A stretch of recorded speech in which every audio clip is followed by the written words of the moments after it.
Ini saya buat tajuk berkenaan dengan 7 golongan yang diberi anugerah oleh Allah Subhanahu Wa Taala untuk memberi syafaat. Ini pertolongan ketika mana di mahsyar kelak. Ya, yang mana kita sedia maklum di antara 2 golongan yang katanya yang mana tidak akan mendapat sama sekali syafaat daripada baginda Nabi sallallahu alaihi wasallam, iaitu pertama orang kafir musyrik. Kafir atau musyrik. Yang kedua orang munafik. Minasyaitonirrajim. Bismillahirrahmanirrahim. Assalamualaikum warahmatullahi wabarakatuh. Innal hamdalillah nahmaduhu wa nasta'inuhu wa nastahdihi wa nastaghfiruh wa nu'minu bihi wa natawakkalu alayhi wa na'udzu billahi min shururi anfusina wa min sayyiati a'malina man yahdihillahu fala mudilla lahu wa man yudlilhu fala hadiya lahu. Asyhadu an la ilaha illallah wahdahu la syarika lahu wa asyhadu anna Muhammadan 'abduhu wa rasuluh arsalahu bil huda wa dinil haqq liyuzhirahu 'ala ad-din kullihi walau karihal musyrikun. Allahumma inna nas'aluka khaira hadzal yawm fatahahu wa nurahu wa nasrahu wa barakatahu wa huda wa na'udzu bika min syarri hadzal yawm wa syarri ma fihi wa syarri ma qablahu wa syarri ma ba'dahu. Saya muliakan Tuan Imam, yang dihormati Tuan Pengurusi, Tuan-tuan ahli jawatan kuasa Surau Ar-Rahmah, seterusnya para asatizah, para alim ulama, tuan-tuan haji, puan-puan hajah, tuan-tuan hadirin hadirat yang dirahmati Allah Ta'ala sekalian. Pertama dan selamanya marilah kita manjatkan kesyukuran kepada Allah Subhanahu Wa Ta'ala kerana kita masih lagi termasuk dalam golongan orang-orang yang melakukan solat subuh secara berjemaah, yang mana seolah-olah kita sembahyang sepanjang malam sembahyang sunat kita, ya. Itulah kelebihan yang Allah Ta'ala bagi. Apatah lagi kita berada dalam majlis ilmu ini, sehingga mana waktu syuruk, waktu isyraq, selepas majlis ilmu kita menunaikan solat isyraq dan kemudian ataupun solat duha, pahalanya seperti mana kita mengerjakan haji dan umrah. Ya, alhamdulillah. Sidang jemaah muslimin muslimat yang dirahmati Allah Subhanahu Wa Taala, ya, pada kuliah subuh pagi ini saya buat tajuk berkenaan dengan 7 golongan yang diberi anugerah oleh Allah Subhanahu Wa Taala untuk memberi syafaat. Ini pertolongan ketika mana di mahsyar kelak. Ya, yang mana kita sedia maklum di antara 2 golongan yang katanya yang mana tidak akan mendapat sama sekali syafaat daripada baginda Nabi sallallahu alaihi wasallam, iaitu pertama orang kafir musyrik. Kafir atau musyrik. Yang kedua orang munafik. Ya, yang mana ketika pemerintahan Sayyidina Umar, Amirul Mukminin Sayyidina Umar bin Khattab, ya, beliau ni berjumpa dengan Huzaifah Al-Yamani, ya, yang mana Sayyidina Huzaifah ni memegang rekod di kalangan orang-orang munafik, ya, ketika itu. Maka ketika Sayyidina Umar menjadi khalifah, Sayyidina Umar datang jumpa kepada Huzaifah. Wahai Huzaifah, boleh tak tunjukkan aku senarai Amir? Maka Huzaifah penjaga amanah kata, tak boleh, minta maaf khalifah, aku tak dibenarkan. Kemudian apa kata Sayyidina Umar? Okey, tak apa. Kan Sayyidina Umar akur, kalau tak ada tolong tengokkan adakah nama aku tersenarai dalam nama-nama senarai kalangan orang-orang munafik. Kata Huzaifah, memang tak ada, jangan risau khalifah. Ya, sampai begitu para sahabat risau. Tapi kita mutakhir ini, ya, kadang-kadang yang pagi kita beriman, petang kita kufur. Begitulah sebaliknya, petang kita beriman, pagi kufur. Dan kita berada dalam platform yang agak caca marba, ya, dalam medsos dan sebagainya, ya. Dan kita mintalah supaya kita termasuk dalam golongan orang yang mendapat syafaat Nabi sallallahu alaihi wasallam, yang tidak termasuk di kalangan orang-orang munafik tersebut, ya. Itu orang yang pertama sekali yang akan diberi anugerah oleh Allah Subhanahu Wa Taala, itu orang yang termulia di antara makhluk di atas muka bumi ini ialah baginda Nabi sallallahu alaihi wasallam, ya. Sehingga ketika mana Nabi sallallahu alaihi wasallam, ya, ketika menyampaikan dakwah. Nabi menyampaikan dakwah sehingga sehingga batu-batu dilemparkan ke atas Nabi. Kasut Nabi penuh dengan darah. Nabi tetap tidak mendoakan laknat kepada umatnya. Ya. Dan begitu juga sehingga malaikat Jibril alaihissalam minta Nabi kata persetujuan yes, ya. Maka bukit-bukit yang berada di tempat tersebut, Jibril alaihissalam akan terbalikkan, menghempapkan di atas bumi Taif ketika itu. Apa jawab Rasulullah? Sekiranya mereka tidak beriman, dan aku mengharapkan keturunan daripada mereka di kalangan sulbi mereka akan beriman kepada Allah Subhanahu wa taala. Ya. Begitu juga ketika mana peperangan Uhud, dan Nabi sallallahu alaihi wasallam ketika itu gigi geraham Nabi patah. Kaki Nabi luka kerana serangan ataupun perangkap yang dibuat oleh Abdullah bin Ubay ketika itu, kan, yang mana dah membawa lari 300 orang di kalangan umat Islam, yang hati mereka goyang ketika itu. Lepas tu buat perangkap untuk Nabi jatuh dalam peperangan Uhud tersebut, ya. Dan walaupun ketika itu sahabat kata, wahai Rasulullah, doakanlah, minta doa supaya kan diberi dihancurkan orang kafir-kafir ni, ya. Maka kata Nabi, setiap para rasul dikurniakan doa-doa yang mustajab. Likullin nabiin da'watil mustajabul laha, ya. Setiap para rasul dikurniakan doa-doa yang mustajab. Tetapi aku akan reservekan doa aku besok ketika di mahsyar kelak. Yang mana semua para rasul telah menggunakan doa tersebut ketika mereka hayat mereka, ya. Tetapi Nabi sallallahu alaihi wasallam, ya, ketika mana kita di mahsyar, ya, yang mana umat di antara Nabi Adam alaihissalam sehingga ke penghujung orang yang lahir di kalangan umat Nabi Muhammad sallallahu alaihi wasallam, kan, kalau dicampur mungkin berpuluh, beratus bilion jumlahnya, daripada zaman dulu hingga sekarang, semua dikumpulkan sehingga orang yang terakhir lahir di kalangan umat Nabi sallallahu alaihi wasallam, ya. Ketika itu kita berada dalam suasana mahsyar yang begitu dahsyat. Kita sekarang ni pun yang dikatakan pada dunia lebih kurang 9 bilion. Itu pun dengan desas-desus dalam teori konspirasi yang mengatakan nak dikurangkan jumlah sehingga ke 0.5 bilion. Wallahu alam, ya. Tapi nak menceritakan ketika itu semua makhluk, semua manusia akan dikumpulkan dalam keadaan tidak berpakaian. Bayangkan peluh kita bukan setakat sampai pada buku lali, bahkan naik sehingga ke betis, lutut, peha, sampai ke dada, dan ada yang ditenggelami oleh peluh mereka sendiri, ya. Dalam keadaan yang begitu lama kita menunggu hisab tersebut, ya, maka terdengarlah suara-suara mengatakan, berapa lama lagi patut kita tunggu dalam keadaan suasana yang begini dahsyat, ya. Kenapa kita tidak saja pergi kepada Nabi Adam alaihissalam untuk memohon supaya Allah percepatkan hari ketika di mahsyar ini? Apa jawab Nabi Adam alaihissalam? Kata, aku pun ada perkara yang tidak selesai ketika di syurga dahulu, yang mana Allah Ta'ala perintahkan, wala taqraba hazis syajarah, jangan kamu hampiri pokok tersebut. Tapi Nabi Adam alaihissalam terlupa dan terlepas pandang dengan perintah Allah tersebut, bahkan termakan buah daripada larangan syurga tersebut.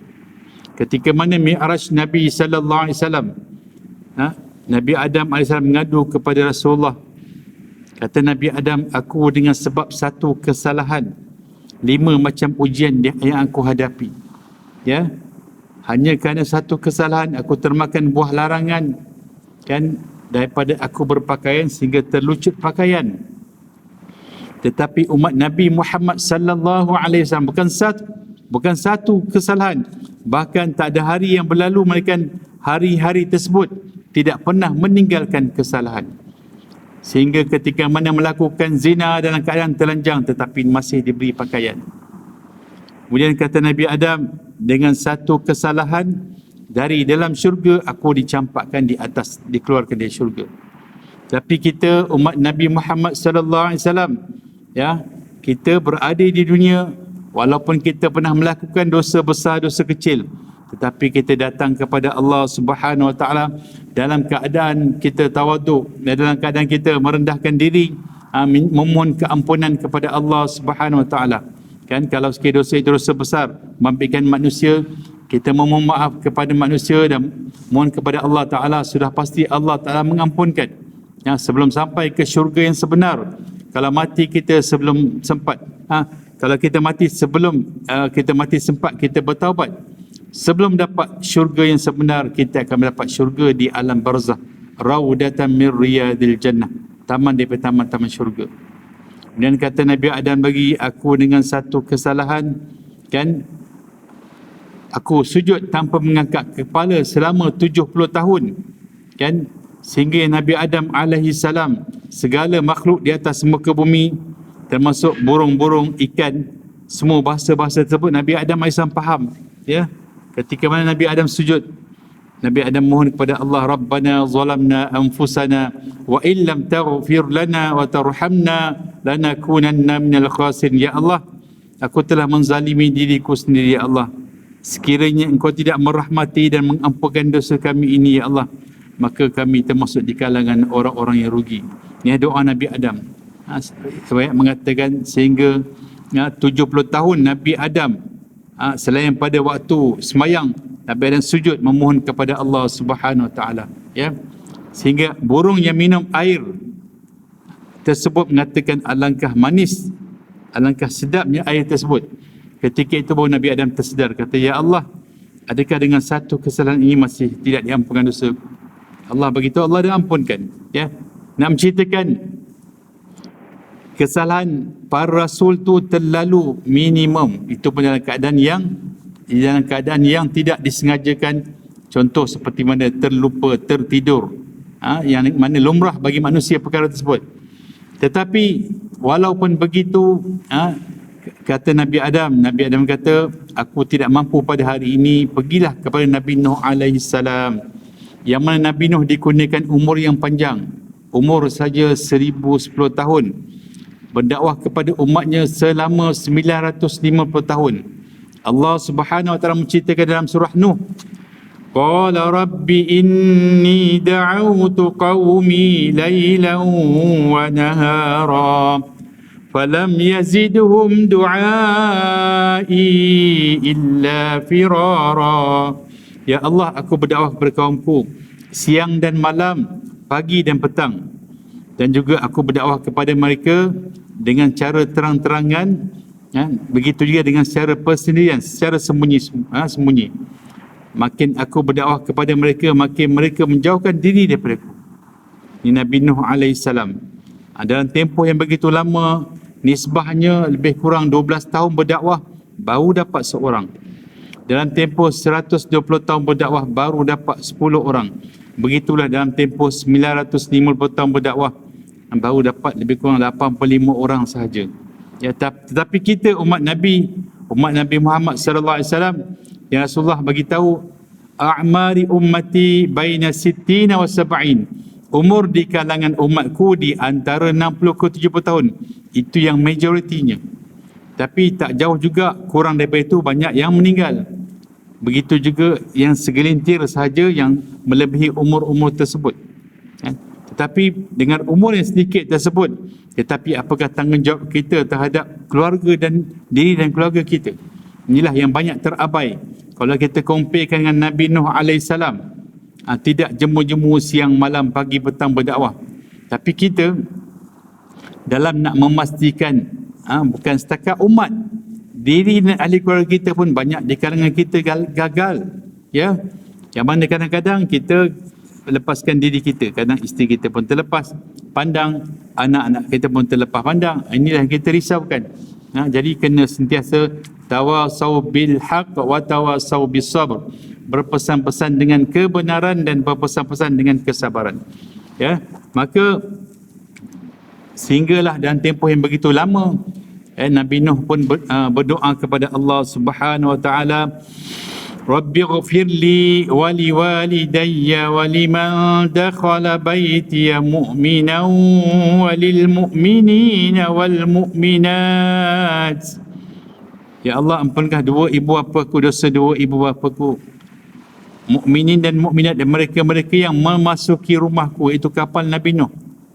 Kemudian sambung doa lagi, Nabi Nuh beritahu, doa mendoakan, wala tazidiz zalimina illa tabara. Jangan biarkan seorang pun di kalangan orang-orang yang zalim hidup di atas muka bumi Allah. Ketika Nabi Nuh AS mendoakan tersebut, dan Nabi Nuh terlepas pandang tentang anaknya sendiri, iaitu Kan'an. Di antara banyak anak Nabi Nuh ni, seorang ni yang dia tak engkar, iaitu Kan'an. Begitu juga isteri Nabi Nuh. Kan?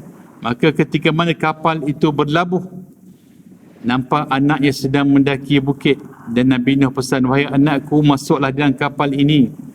Kata anak Nabi Nuh, Kan'an ni kata, wahai ayah, aku akan daki pada puncak bukit yang paling tinggi.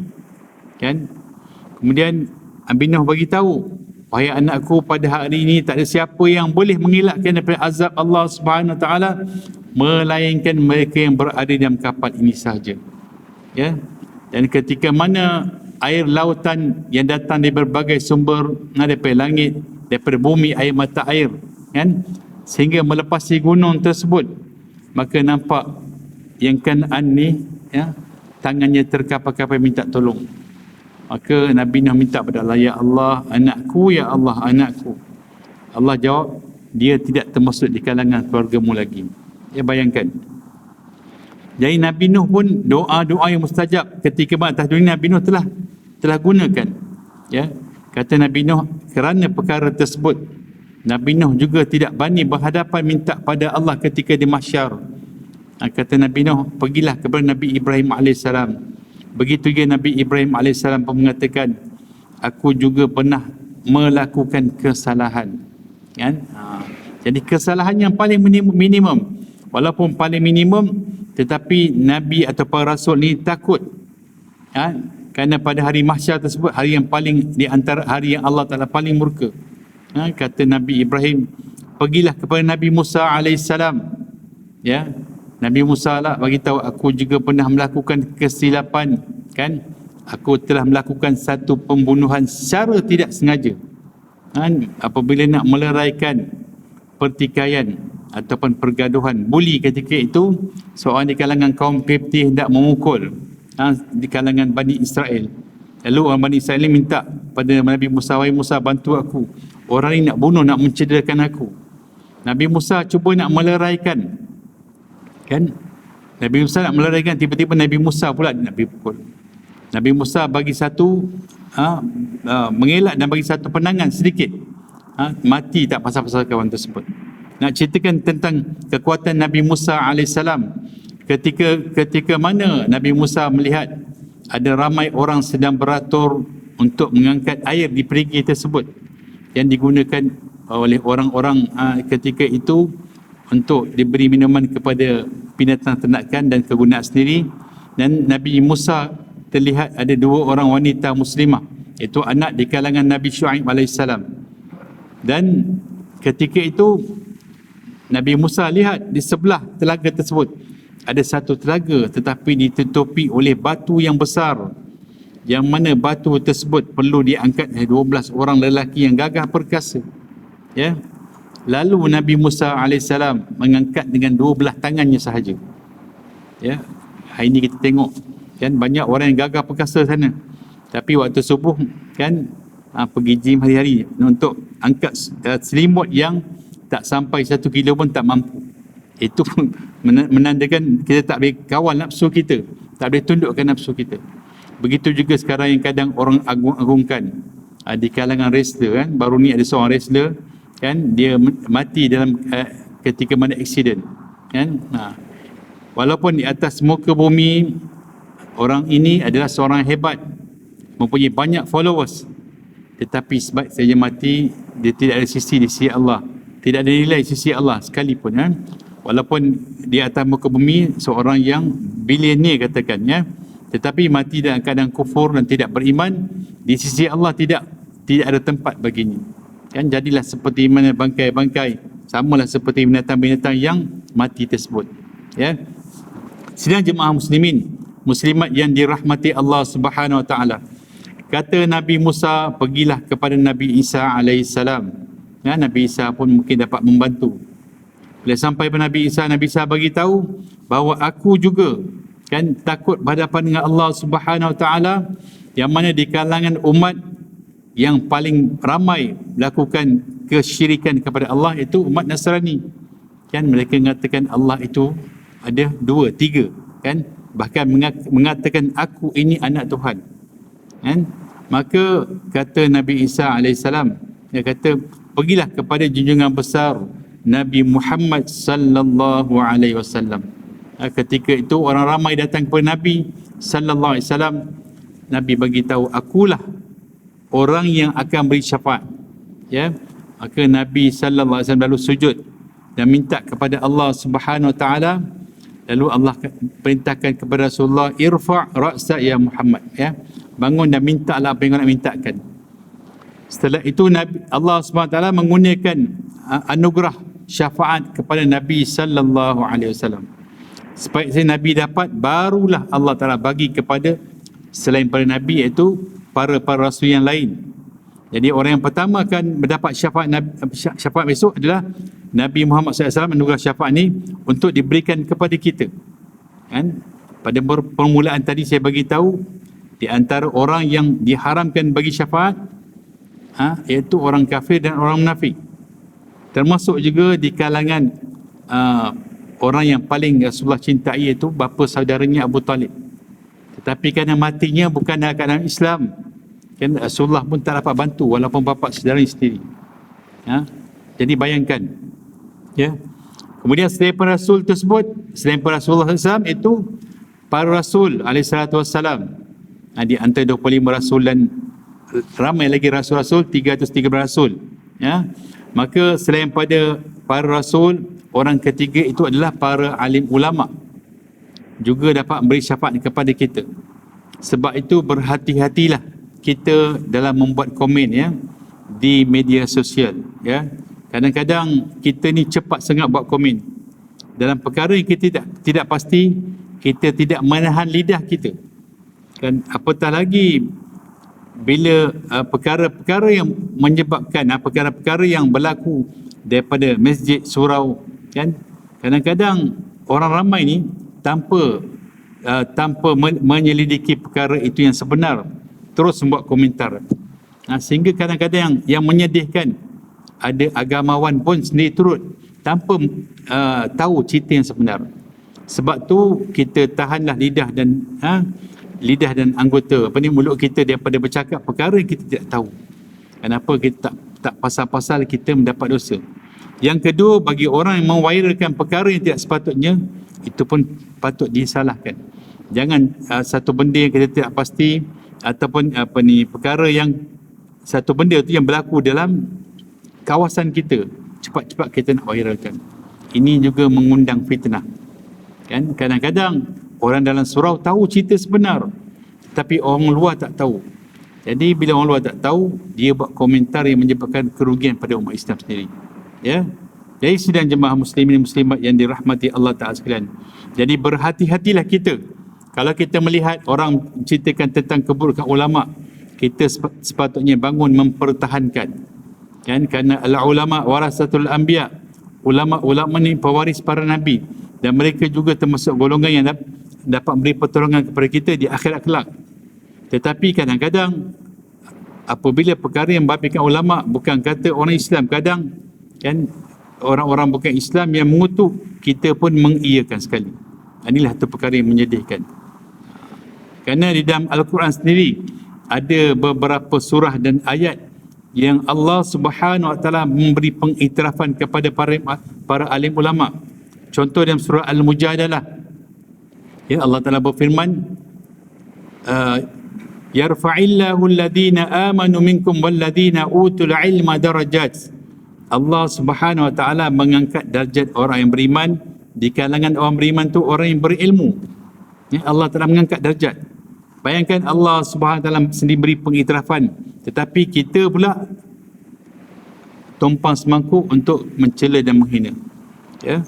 Yang kedua, dalam surah yang lain pula Allah Taala berfirman, hal yastawi alladhina ya'lamun wal ladhina la ya'lamun, adakah sama orang yang berilmu dengan orang yang tidak berilmu?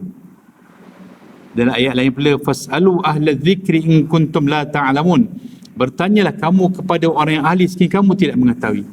Sebab tu lebih baik bagi kita menahan diri kita daripada bercakap perkara yang kita tidak tahu, apatah lagi yang perkataan ataupun yang kita nak komen itu berkenaan dengan ulama yang kita tidak pasti.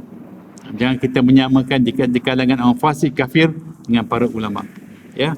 Kemudian yang keempat, selain pada para ulama, iaitu orang yang mati syahid juga diberi keistimewaan untuk memberi syafaat kepada umat. Ya, kalau orang mati syahid ada bagi dia kuota 70 orang yang dia boleh bagi syafaat. Ya, tetapi kita sekarang ini maknanya kita bukan berada pada zon tersebut, kecuali bagi mereka yang berada contoh daripada Palestin, dekat Syria, pada tempat yang konflik tersebut, bagi mereka tuntutan fardu ain. Bagi kita perbetulkan diri ahli keluarga kita dan kita menjuru kepada kebaikan dan mencegah kepada kemungkaran. Itu tanggungjawab kita. Ya, sebab kita tengok mutakhir ini, ya, jadi zina, riba berleluasa. Semalam ada seorang hamba Allah call, dia minta pandangan.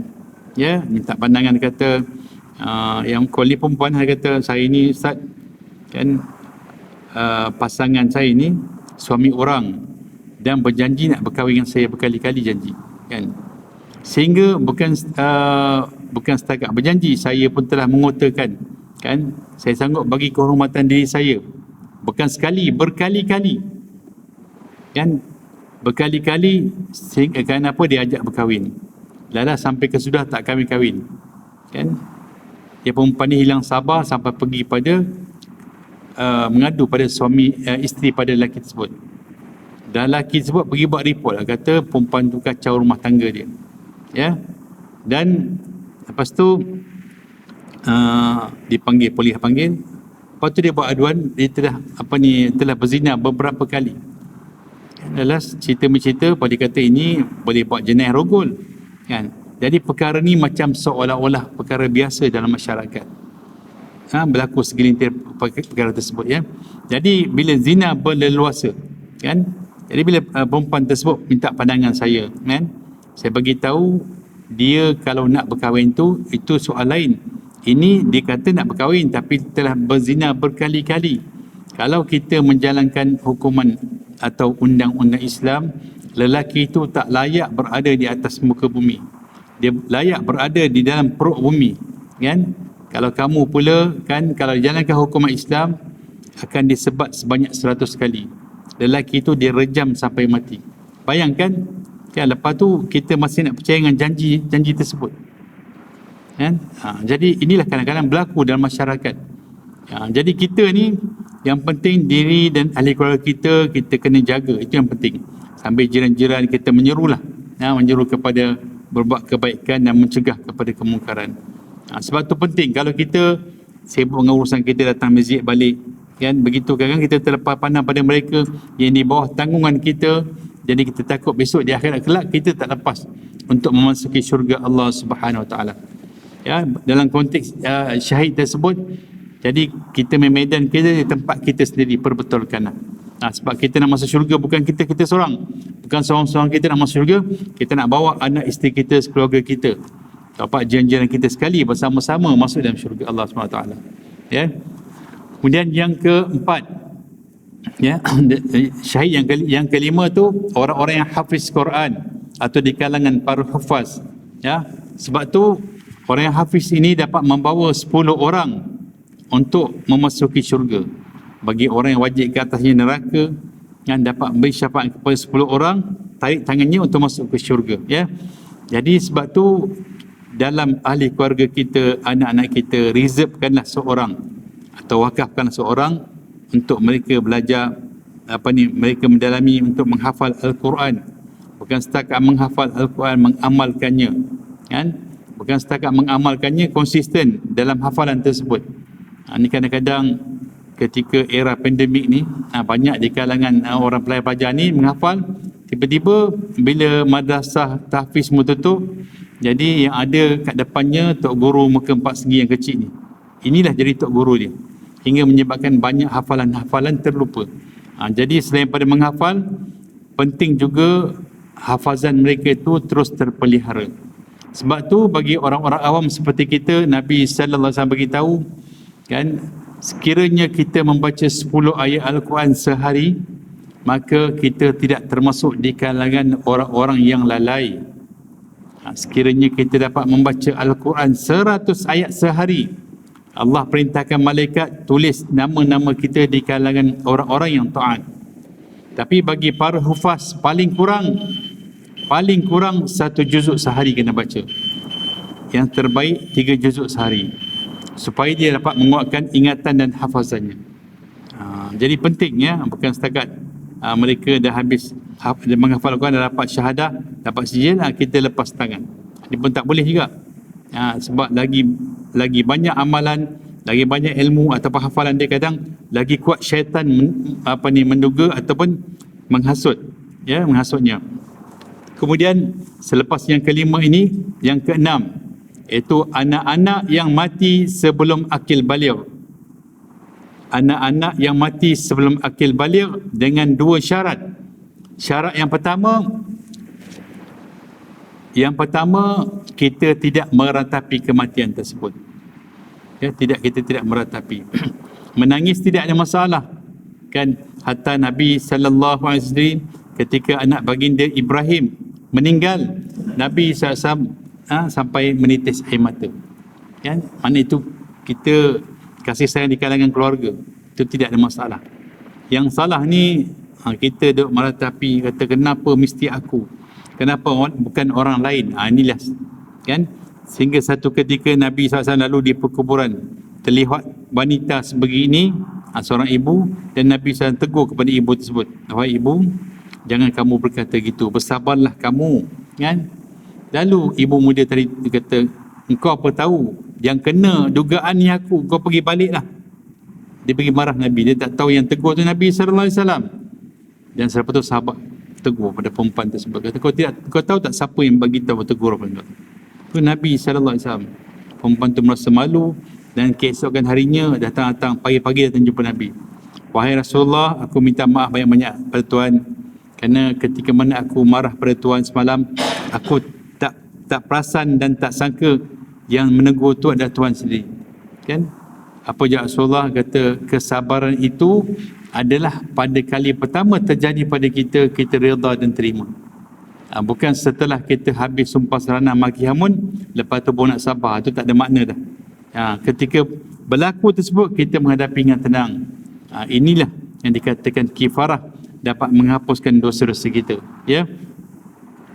Yang kedua, syarat kedua, anak-anak yang meninggal tersebut sebelum akil baligh, kita telah buat akikah mereka. Ya. Kalau kita ada anak, kan, tapi kita kena buat akikah lah, walaupun anak tu dah meninggal. Lahir je dan wajib disembayangkan, dikebumikan, dikafankan, dan maka anak ni kita kena buat akikah supaya menjadi tebusan bagi kita besok di akhirat kelak. Anak tu dapat memberi pertolongan kepada kita besok. Ya. Kemudian yang ketujuh adalah amalan-amalan kita sendiri. Ya, amalan-amalan kita, yang mana amalan-amalan soleh yang kita buat. Amalan-amalan soleh, ya, tak kira sama ada sedekah kita di waktu subur, begitu juga istighfar kita. Allah Subhanahu surah Az-Zariyat, wabil asharihum yastaghfirun, dan mereka yang beristighfar di waktu sahur. Sebab tu inilah waktu di antara tak ada orang yang melihat aktiviti kita melainkan Allah Subhanahu Taala. Kita mohon kepada Allah Subhanahu Taala waktu ni betul-betul. Kalau kita tak sebab solat pun, kita perbanyakkan istighfar waktu ini, ya. Dan selain pada itu, amalan-amalan ikhlas yang kita buat, termasuk sedekah kita, nasihat kita. Kan, kalau kita nasihat ni ataupun sedekah ni tidak semestinya dengan wang ringgit. Kadang-kadang seorang datang, kita nasihat dengan cara baik, itu pun merupakan sedekah bagi mereka. Kadang-kadang seseorang dia buat satu keputusan yang salah, kan, sehingga dia fikir dia nak bunuh diri dan sebagainya. kita bagi tahu bahawa innallaha yaghfiruz dzunuba jami'a. Sesungguhnya keampunan Allah ni amat luas. Kan Allah masih boleh mengampunkan dosa kamu. Contoh macam tadi perempuan bagi tahu, kata pada pandangan saya lebih baik lupakan dan jangan berkahwin dengan orang seperti itu. Yang mana untuk diri yang keluarga dia sendiri pun dia tak mampu untuk kawal. Dirinya sendiri pun tak mampu kawal. Adakah orang sebegini yang kita jadikan imam? Bagi kita balik kembali ke pangkal jalan dan bertaubat, insya-Allah bila kita taubat seolah-olah kita tidak pernah melakukan dosa. At-taibu minaz zambi kama la zambalah. Orang-orang yang bertaubat itu seumpama orang yang tidak melakukan kesalahan. Jadi bila kita taubat, Allah dah padamkan segala rekod jahat kita. Masa tu kita minta, Allah akan bagi yang terbaik untuk diri kita, ya. Sebab apa? Kullu ibni Adam khata'. Setiap anak cucu Adam ini pasti melakukan kesalahan. Kita hebat macam mana, kan? Kita orang kata tahap sehingga ke tahap wali sekalipun, sudah pasti kita tidak sunyi dan lari pada melakukan kesalahan. Wa khairal khata'in at-tawwabun. Dan sebaik-baik pesalah, sebaik-baik orang yang melakukan kesalahan adalah orang yang segera bertaubat. Allah Subhanahu Wa Taala lebih menyayangi kepada seseorang dia buat dosa cepat-cepat bertaubat, walaupun dia buat 70 kali sehari dosa, tapi dia selalu bertaubat, sebab kita memang tidak sunyi dan lari pada melakukan kesilapan, kan? Ni daripada saya baca dalam kitab, dalam bab Tanbihul Ghafilin semalam saya mengajar, kan? Saya Abu Bakar mengatakan walaupun kita melakukan 70 kali dosa, tapi kita selalu bertaubat. Sebab kita memang tak boleh nak elakkan dosa mulut kita, dosa telinga, dosa mata. Kadang-kadang kita bertebung, kita banyak istighfar, astagfirullahalazim. Jadi sebab kematian kita di antara waktu ke satu waktu lain. Jadi bila kita terbuat, jangan kita tangguh-tangguhkan istighfar kita, jangan tangguhkan taubat kita. Jangan tangguh, tak apalah, besok ada masa, lusa. Ini yang paling kita risaukan. Pernah berlaku, ya, di negara jiran, di mana dua orang anak daripada seorang ibu ni, anak yang kedua ni daripada kecil sampailah dia besar, dia terkenal dengan seorang yang baik dan lemah lembut dan taat pada ibunya, ya. Manakala anak yang tua ni dia terkenal dengan sifat kasar, ego dan melakukan maksiat. Ibu yang memiliki dua anak ni selalu mendoakan anak yang sulung. Dia kata pada anak dia, "Wahai anakku, kamu berubahlah," sambil dia berdoa, ya. Anak ni yang tua ni dengan perempuan kiri kanan, dengan botol arak, dengan judi, semua komplit. Tapi ibunya tidak putus-putus berusaha untuk mendoakan anak yang diberi hidayah. Dalam masa yang sama, ibu ni juga terlupa untuk diberi istiqamah kepada anak kedua, untuk melakukan amalan tersebut. Dalam bab anak kedua, tengok anak tu baik, okey, dia tak doakan pada anak kedua tersebut. Dia hanya doakan anak pertama. Paling kurang kita minta anak kita ni istiqamah dalam amalan mereka. Jadi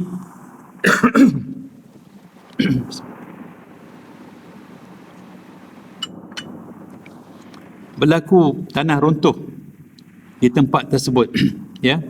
Maka sebelum berlaku gempa bumi dan runtuh tersebut, anak yang tua ni kan dia terlintas dalam hatinya nak melakukan kebaikan. Kerana dah lama melakukan maksiat dan datang malaikat membisikkan untuk buat perkara kebaikan. Ya. Pada yang anak yang kedua ni, syaitan pula membisikkan untuk melakukan maksiat.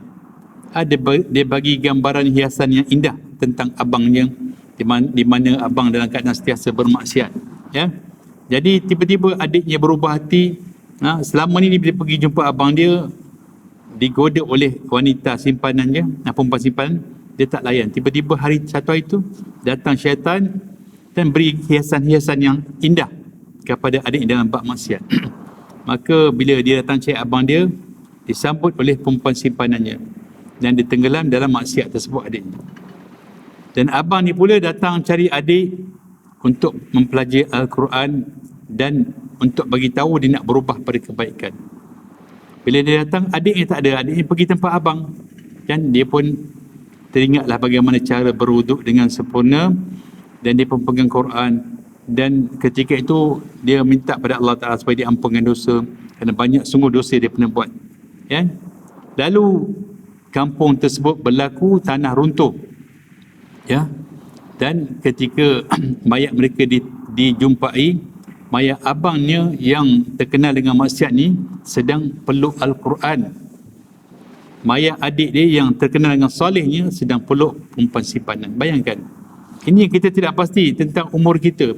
Hari ini kita bercakap, mati kita tak tahu bagaimana. Sebab tu sepasang mata yang Allah SWT bagi pada kita, sepasang mata ni walaupun kita hebat bagaimana, kita takut, kita takut dengan keburukan yang kita telah buat. Kita sentiasa minta ampun kepada Allah. Dan bila kita melihat pada orang lain, hatta kalau orang tu kafir sekalipun, kan, kita tak pasti ketika mana sebelum dia mati dapat hidayah, mungkin dia lagi hebat pada kita, ada lagi hebat kepada kita. Contoh seorang sahabat Nabi sallallahu alaihi wasallam yang asalnya sahabat Nabi, tetapi matinya dalam keadaan matinya sudah bagi tahu, dalam majlis Rasulullah sudah bagi tahu, ada di kalangan kamu esok yang mana gerahamnya sebesar Uhud yang akan berada dalam neraka. Dalam majlis tersebut Rasulullah Sayyidina Abu Hurairah ada dalam majlis tersebut. Kemudian Abu Hurairah pun rasa takut. Pas seorang-seorang mati, tinggal beberapa orang. Dan akhirnya tinggal 2 orang. Abu Hurairah dengan seorang lagi nama dia Nahar Ar-Rajal An-Nawafah. Ya. Jadi ketika itu zaman pemerintahan Sayyidina Abu Bakar, Nahar ni minta izin kepada Sayyidina Abu Bakar untuk berdakwah kepada Musailamatul Kazzab. Ya. Jadi dalam perjalanan tersebut Musailamatul Kazzab perasan ataupun tahu tentang kehadiran Nahar Ar-Rajal.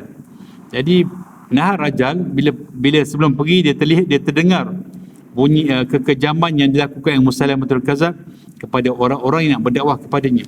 Ada yang ditarik kuku, ada yang dikerak jari, ada yang dipancung, dipotong tangan dan sebagainya. Jadi Nahar Ar-Rajal ni dia cuba buat cara psycho lah.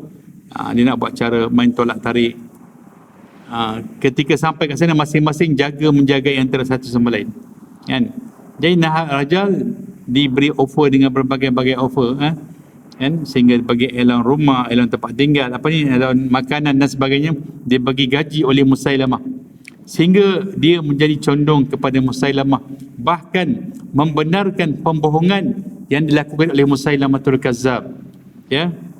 Dan sehingga apa rahsia-rahsia Rasulullah semua dia bagi tahu, macam mana Rasulullah terima wahyu dalam keadaan mana.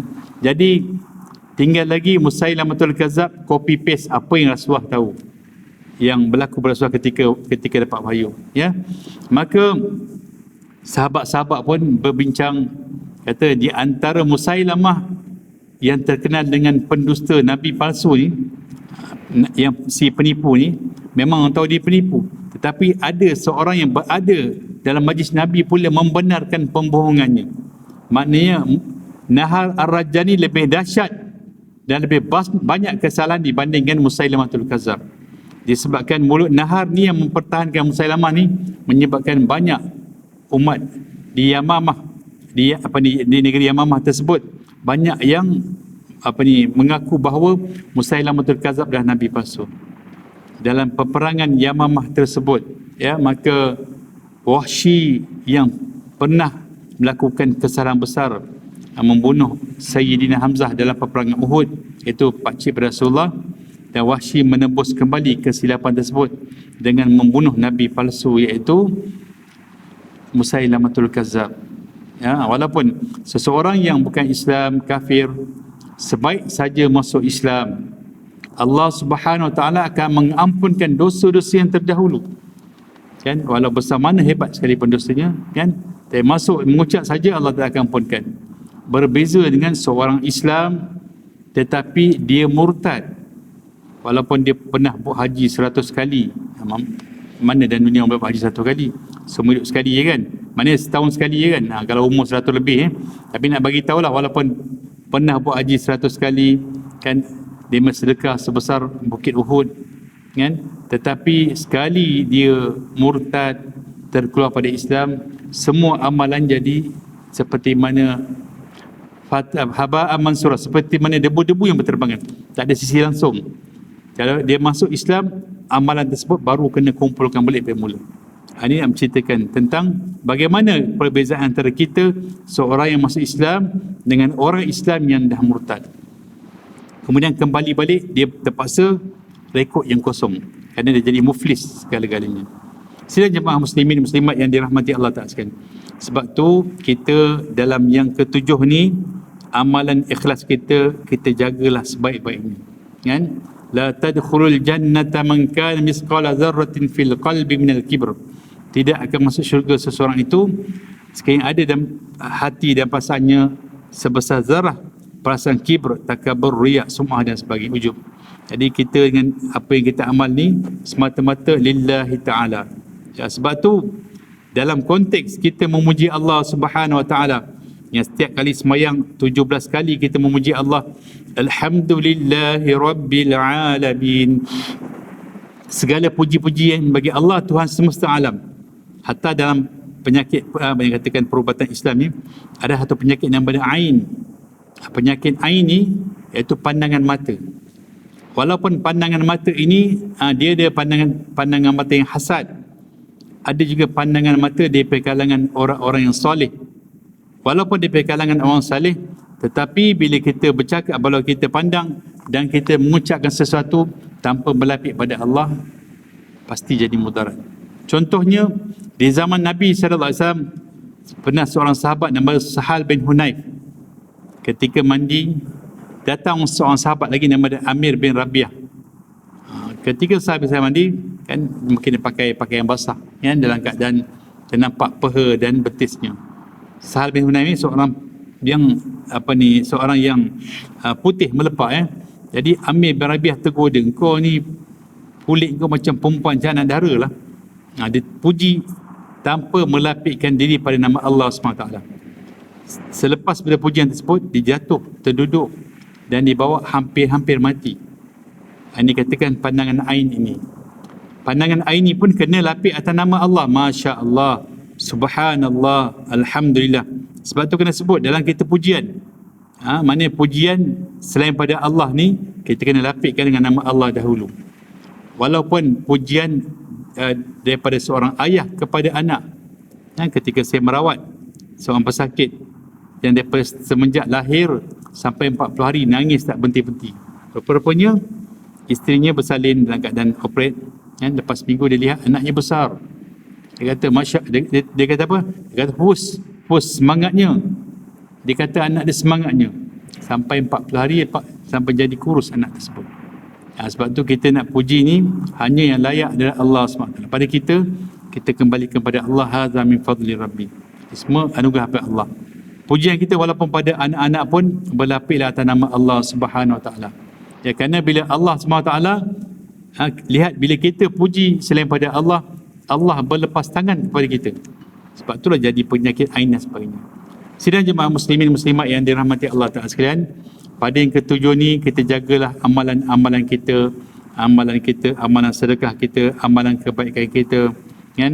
Begitu juga amalan-amalan yang kita selalu pesan-pesan, wa tawasau bil haqq, tawasau bisabr, berpesan-pesan dengan kebenaran, berpesan-pesan dengan kesabaran. Bukan senang kita nak pesan dengan ahli keluarga kita dalam bab sembahyang, dalam bab aurat ni, sehingga kita dicap abang ni tak habis-habis meletih lah, merepek je, macam-macam, kan? Tapi kita tetap sabar dalam perkara yang hak, terpaksa kita cakap pesan, ya. Jadi mudah-mudahan dengan perkongsian pada pagi ini beri manfaat kepada kita bersama. Yang mana baik daripada Allah Subhanahu Wa Taala, salah silap atas kekurangan dan kelemahan diri saya semua maaf. Saya akhirnya nafas yang mulia, aku qauli hadza wa astaghfirullahal azim wa billahi taufiq wal hidayah. Wassalamualaikum warahmatullahi wabarakatuh. Bismillahirrahmanirrahim. Alhamdulillahi rabbil alamin. Wassalatu wassalamu ala asyrafil anbiya wal mursalin wa ala alihi wa sahbihi ajmain. Allahumma ya awwalal awwalin wa ya akhiral akhirin wa ya dzal quwwatil matin wa ya rahimal masakin wa ya arhamar rahimin. Unsurna ya Allah fa innaka khairun nasirin وافتح لنا يا فتاح فإنك خير الفاتحين واغفر لنا يا غفار فإنك خير الغافرين وارزقنا يا رزاق فإنك خير الرازقين وارحمنا يا رحيم فإنك خير الراحمين واهدنا ونجنا من القوم الظالمين أنت الغني ونحن الفقراء إليك وأنت القوي ونحن الضعفاء إليك اللهم ادفع عنا الغلاء والوباء والبلاء والربا والزنا والطاعون والزلازل والفحشاء والمنكر والسيوف المختلفة والشدائد والمحن ما ظهر منها وما بطن من بلدنا وقريتنا هذا خاصة ومن سائر بلاد المسلمين عامة إنك على كل شيء قدير ربنا آتنا في الدنيا حسنة وفي الآخرة حسنة وقنا عذاب النار صلى الله على سيدنا محمد وعلى آله وصحبه بارك وسلم والحمد لله رب العالمين السلام عليكم ورحمة الله وبركاته